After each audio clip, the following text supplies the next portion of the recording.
Hi, I'm Robert. I'm a recovered alcoholic. Hey, Robert.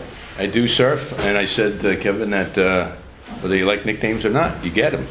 I guess that was group conscience. So, hey, how's everybody doing tonight? Good. Good, because I am floating. I have had an experience of both coming into the sunlight of the Spirit, leaving it, not necessarily drinking, and coming back and into the sunlight of the Spirit. And that's where we're at tonight in the book and in my presentation. As I say each week, you know, these outlines that I've provided for you all is some guidelines, and that's all it is. If whether you read them or throw it in the top drawer, you know, it'll probably fall out a year from now at the right time. You know, that's how things kind of work. Or if you've got somebody or some friends you want to pass it on to. You know, even if one line or one notation from a page that, you know, might mean something or that you didn't see before, or, you know, I present something that, you know, might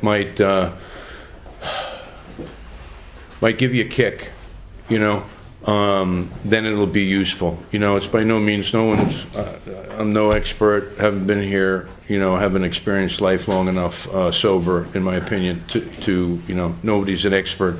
But, you know, doing this workshop has taken me back through my steps, has given me another new experience, you know. So, I'm sure that if I sat down, you know, 6 months from now, these outlines might look a little different. However, they are, I do try to put in there some really vital facts. I guess that'd be the best way to say it. You know, it's quotation marks when it's, you know, out of the book, and it's not when it's my words. And if you have any questions on it, if it disturbs you, that's good. If you don't like what I have to say, that's good. You know, we can chat about that, share some experience, you know.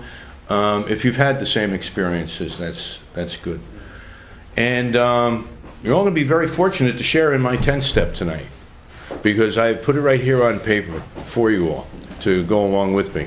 And I'm going to start with, you know, the beginning of the front page, which, about midnight Friday night, after, as I said, I had exited the sunlight of the Spirit. And I'll tell you why and how in a moment.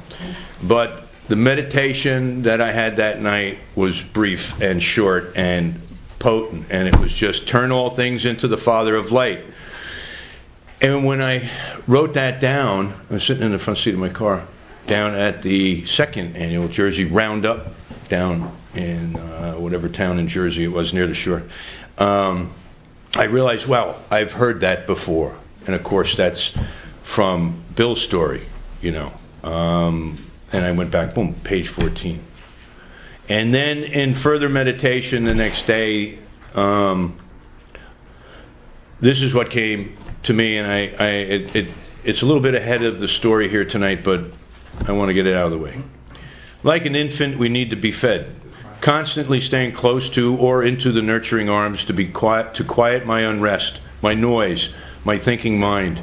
There is no bank account I can draw from, because without Him daily, my bank account balance is nil to begin with. Spiritual nourishment is the act of seeking Him daily. Automatically lays aside. By seeking Him daily, automatically lays aside my prejudice that I think I know enough or have experienced all I think I need to. This equates to spiritual intoxication or spiritual pride. One of the biggest fears that I have, I realize at moments like what happened on Friday, is that if I become one with God, then who am and what am I? That's the spiritual axiom, that I have to give up me to find me. The practices of steps 10 and 11 levels my pride and places me in a position of humility, surrender to that power that promises me safety and protection. The place of neutrality is peace and serenity. It's quiet, not noisy. So when life is noisy, when my head is busy, when things aren't working well, I'm not in the sunlight of the Spirit. You know, I'm not peaceful whatsoever. And that's what happened Friday. And we were heading down to this roundup. And long and short, things did not go well during the day. Things were behind schedule, my schedule. I continued to work at my desk. I wouldn't put the phone down. I kept getting amped up. I reached for the coffee again. I already had one cup. We're going to get to that about coffee and me. I was getting really edgy now. I was starting to have some problems on the phones with people. It was just starting to spiral out of control. I could have put the brakes on any time. I work for myself today, for the most part. I do have another part business that I have an employer. But I was driven by Rob to complete these tasks that I thought, nothing's going to go right this weekend unless I get this stuff done. In the meantime, my partner Kathleen is doing her share, and I'm getting a little back at her. Okay, so now there's a little resistance there. Now I'm starting to cop a resentment there. We get in the car, Friday Traffic Parkway, bam, hour and a half ride, took 3 hours. You ever notice that when you get into a place of disharmony, the decisions start going rapid fire, and they're all wrong. It gets worse. Okay? I could have pulled that car over at any time and stopped, said a prayer, As a matter of fact, she's sitting in the co-pilot seat now. She started driving. She's trying to point out positive stuff. I hate it when people get positive when I'm in a rut, because when I'm miserable, you better be too, that's the way I used to be. That's by no means what I'm like even on a part-time basis today. What I am sharing with you is something that the last time an event like this happened to this degree, actually this degree was less, but in this category, rage, was 2.5 years ago. Okay, so it has a lot to do with what my meditation said here, and about spiritual pride, and I think that's key to remember what these steps, 10, 11, and 12, but especially 10 and 11 are for.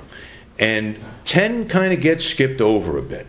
Okay, continue to take personal inventory. Okay, promptly admit we're wrong. Okay, yeah, I do that. All right, and well, what about the guy that continually, he comes to me and he says, well, I get angry at my girl, but I apologize right away. And this goes on and on and on. Okay? I just read something out of this book here, Emmett Fox, Sermon on the Mount. And it says, no, that's not true. That's not spiritual growth. Because, if I find it without wasting time. No. Basically, it was spiritual demonstration demands that anger itself be overcome. It is simply not possible to get any experience of God worth talking about, or to exercise very much spiritual power in the way of healing, unless and until you have got rid of resentment and condemnation concerning your brother man. This is a great book.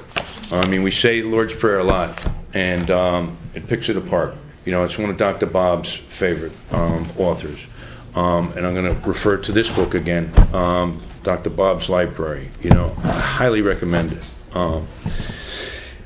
But so this event, I'm raging, but it's not like I'm screaming, but I am inside. Okay, I am just negative. I'm pissing and moaning. I'm yelling at I am road raging. She's trying to be positive and bring me down. I'm getting more flustered, and she goes quiet, and I finally understand what's going on, because that event 2.5 years ago, we were going to a show, we were going to a concert, and by the time we got to Coney Island to the further show, after about a half hour of silence, she says, I cannot go in with you. You make me nauseous.